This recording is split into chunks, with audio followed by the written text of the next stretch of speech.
نصلي على النبي ونبدأ بسم الله. فيلمنا بيبدأ بالسفينة الحربية شارلوت وهي في المية، وفجأة بيتضرب عليها صاروخ وبيدمرها حرفيا.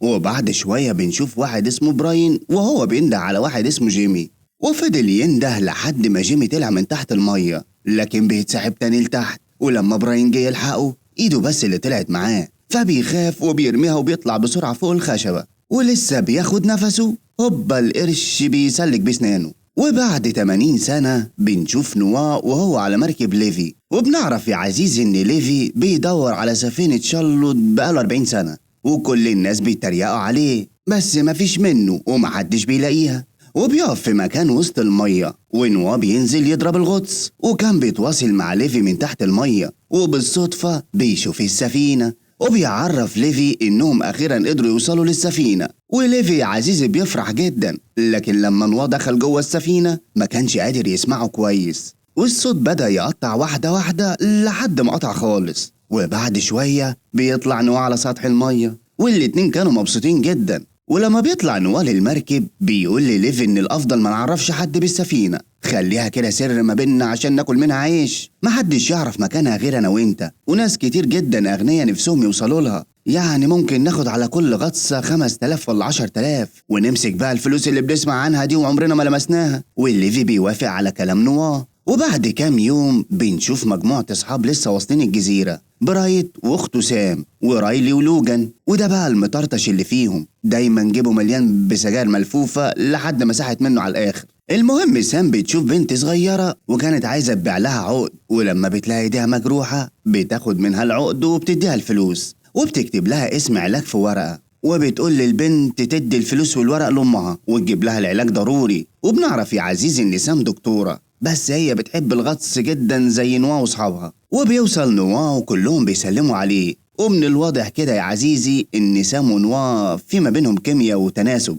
بيحبوا بعض يعني. وبيقعدوا كلهم سوا وبيتكلموا وبيضحكوا شوية، وكان بقالهم 2 سنين ما شافوش بعض. ولما سألوا نوا مفيش أي أخبار جديدة عنك، يعني مفيش بنت هكة ولا هكة، سام كان قلبها هيقف من الخوف. وأول ما قال إنه اتعرف على واحدة اسمها شارلوت كان قلبها هيقف، بس رجع دق تاني لما قال إنه بيهزر. وبيعرفهم إنه عرف مكان شارلوت السفينة الحربية اللي من الحرب العالمية التانية، وبيقول لهم إنها كانت مختفية بقالها 80 سنة، لكن الشهر اللي فات حصلت عاصفة استوائية قلبت اللي تحت المية. برايت قال له هو ده الكلام، احنا هنضرب لها الغطس الصبح. نوا قال له ما ينفعش، احنا هنبلغ السلطات والمؤرخين بقى بتوع البحرية يعملوا عليها استكشاف كامل، وهيبقى ممنوع اي حد يقرب منها. قال له سهلة، ما تبلغش السلطات عنها دلوقتي، عدي بكرة بس ننزل نضرب الغطس ونستمتع شوية وبلغ السلطات تاني يوم. نوا قال له لو حد كشفنا الموضوع هيبقى خطر علينا جدا، فبيقول له برايت انه هيدفع له المبلغ اللي هو عايزه. لكن ليفي بيحس انه مغرور وبيتكلم بفلوسه وبيرفض عرضه. وبالليل بيقضوا اليوم رقص وشرب واخر قلة ادب.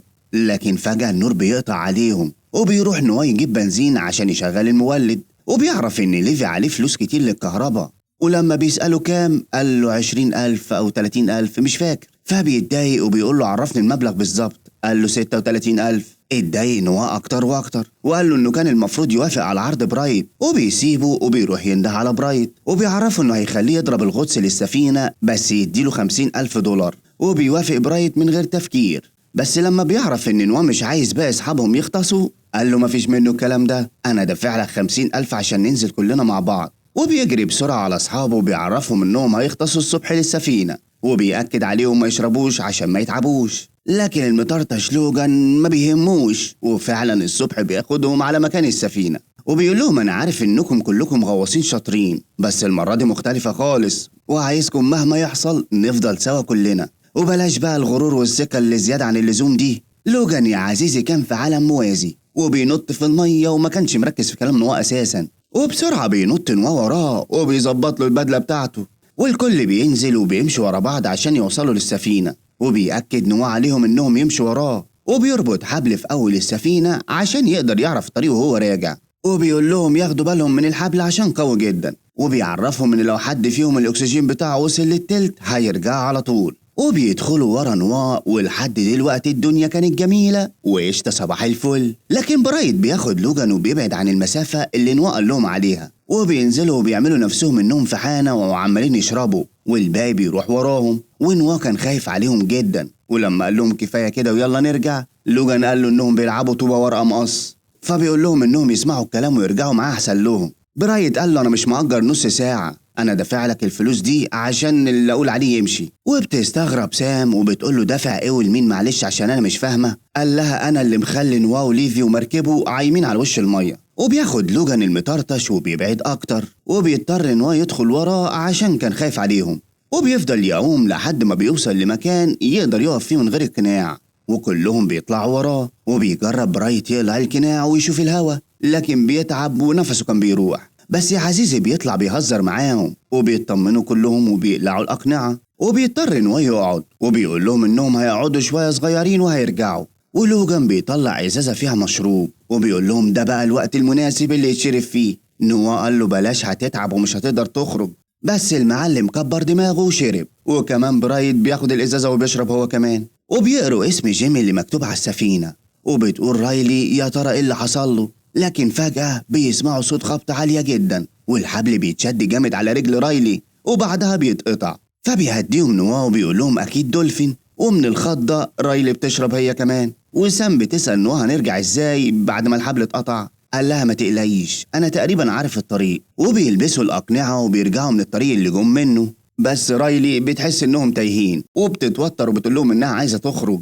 نواو قال لها اهدي كده وخدي نفسك بالراحة، وبيقول لهم كلهم يعرفوا قرايات الأكسجين بتاعتهم. لكن رايلي بتشوف ضوء جاي من فتحة قدامها، وبتقول لهم إنها هتروح للفتحة دي. نواو قال لها مش ده الطريق اللي جينا منه الله يهديكي. قالت له مش مهم، المهم إن نخرج من هنا. وانظرن بتروح على هناك، وطبعا الكل بيخاف عليها وبيروح وراها، بس بتلاقي المخرج مقفول. وبيهدوها سام ونواو، وبيقول لها نواو إنها كده هتتعب، اهدي وخدي نفسك واحدة واحدة. ولما بيسألهم على الأكسجين اللي متبقي معاهم، سام قالت فاضل لها 30%، أما رايلي اتصدمت عشان فاضل لها أقل من 15%. لكن نوا بيقول لها ما تقلقش، لو خلصوا قبل ما تطلعي هنتشارك في الأكسجين مع بعض. وبيقول لهم يمشوا وراه عشان يخرجوا من هنا، بس بيلاقوا حاجة عدت من فوقيهم. ولما بيسألوا نوا ايه ده يا عم الحاج، قال لهم أكيد سحابة. برايت قال إنهم لما نزلوا كان الجو مشمس، يعني أكيد الشمس ما لحقتش تغيب. نوا قال له يبقى أكيد سمكة. وبيكملوا الطريق ورا نوا، وبرايت هو اللي ما كانش مطمن،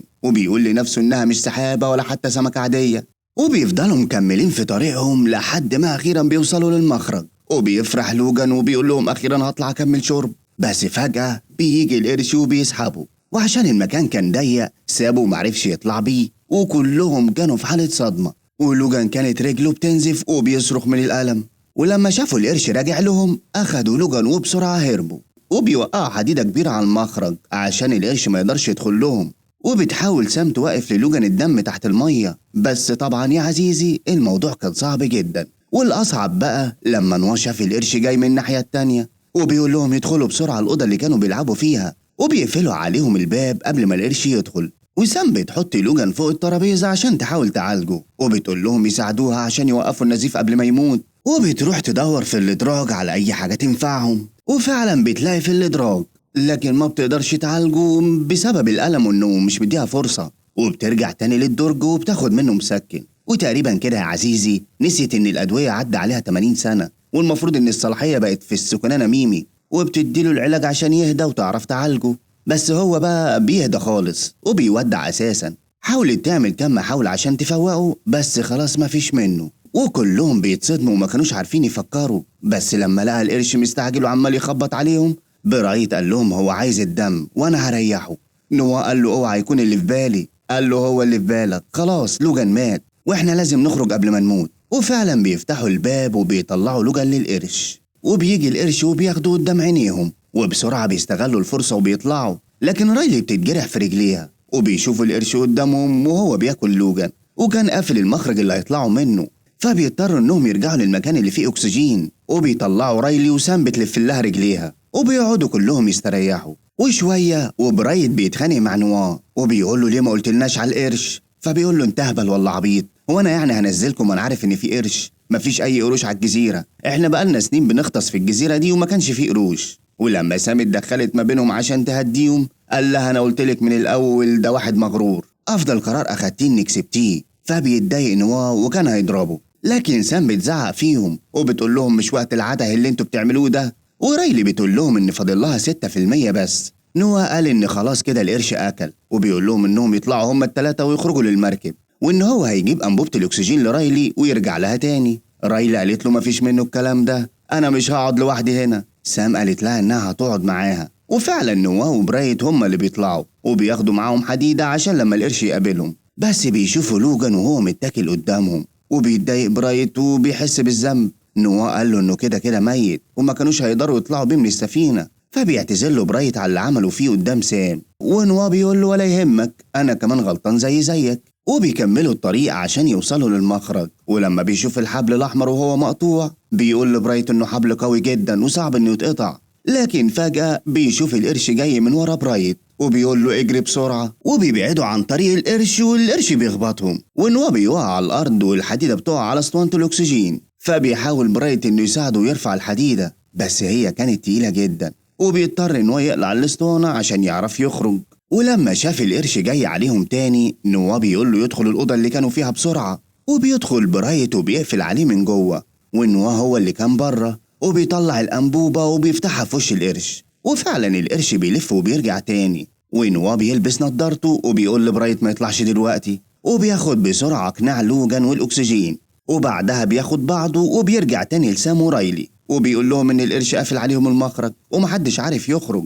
ولما سام بتسأله على برايت قال لها إنه في الأوضة وقافل عليه، وبيقول لها إنهم لازم يلاقوا مخرج تاني، وبيقولوا لرايلي تستناهم هنا عقبال ما يرجعوا، وبيروحوا من طريق تاني عشان يدوروا على مخرج. وبيوصلوا لمخزن الذخيرة وبيلاقوا هناك إنهم يقدروا يقلعوا الأقنعة، ونوا بيقول لسام إنها تفضل هنا لحد ما يروح يجيب رايلي. أما برايت ما كانش عارف يخرج من القرش، وبيلاقي مخرج صغير تحت وبيفتحه برجله وبيطلع منه، وبيفضل يطلع من واحد ورا واحد لحد ما بيخرج بره السفينة، وبيتواصل مع ليفي وبيقول له إن في قرش، ونوا والباقي محبوسين تحت. فبيقول له ليفي يطلع للمركب بسرعة، لكن بيشوف القرش وراه فبيتوتر وبيقول له يعوم بسرعة. وفعلا برايت بيعوم عشان يروح له، وفجأة بيتسحب تحت المية، ولما بيطلع تاني السطح بيحس إن في حاجة ناقصة فيه، فبينزل يبص بصة وبيتصدم لما بيلاقي رجله مش موجودة أساسا، وبيفضل يصرخ ويقول لليفي يلحقه بس ما بيلحقش والقرش بياخده. في الوقت ده كان نوا وصل مع رايلي وكان فاضل لها 10 إشارات بس من الأكسجين. نوا قال لها تفضل هنا لحد ما يشوفوا هو وسام أي مخرج يخرجوا منه،